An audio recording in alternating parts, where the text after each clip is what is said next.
Aioli, frisch zubereitet von der Patricia. 3-4 Zutaten, zack, zack. Wie es funktioniert, siehst du jetzt gar nicht. Dafür brauchen wir das Herdöpfel. Und Stickerspfeffer. Ja! Und Eigelb, wie du zeigst. Es braucht ein bisschen Öl.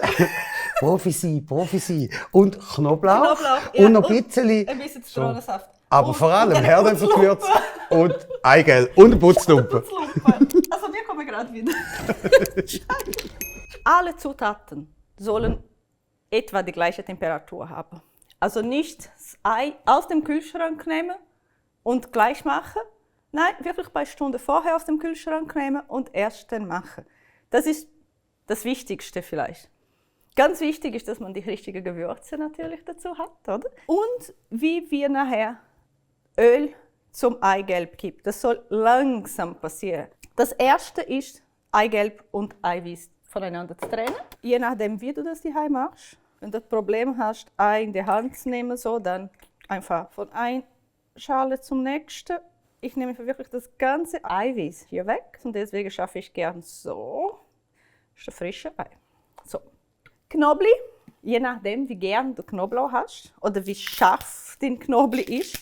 Da habe ich eine ziemlich frisch, also der ist ziemlich starken Geschmack. Ich nehme, ich sage, ein wäre schon genug, aber ich nehme 2.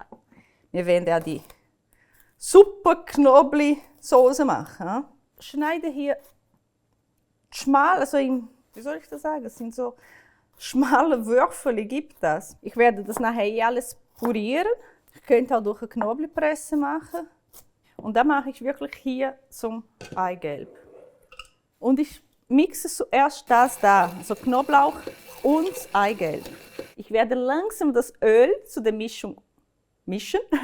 Also Öl eingeben und dann immer wieder mixen, aber mit diesen Bewegungen. Ich mache immer ein bisschen rauf und runter. Ich will, dass die Soße ein bisschen raufkommt, so luftig wird und raufkommt. Deswegen. Mach eine kurze Pause zum Erklären. Merkst, es kommt jetzt langsam, es hat schon mehr, es hat schon Luft drin. Die Farbe verändert sich von unten. Es ist nicht mehr so satt gelb, oder? Und da mache ich aber weiter so. Gut mischen und dann wieder rauf, rauf. Also jetzt kommt das wichtigste Schritt. Neben Ei, richtige Temperatur, das Herdöpfelgewürz.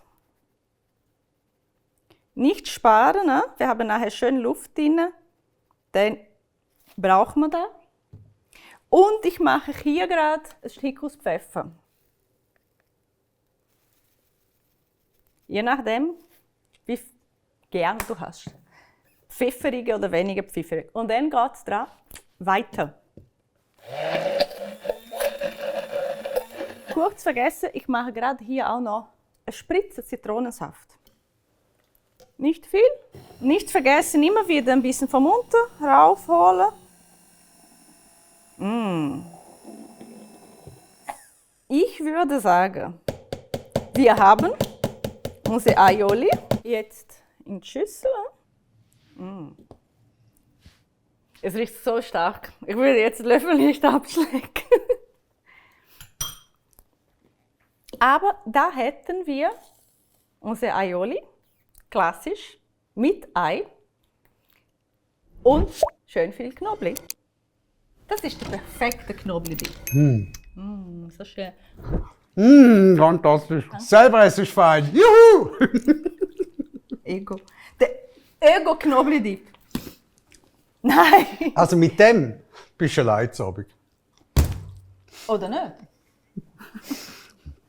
Beide müssen einfach einen Schluck nehmen, dass man nachher sagt.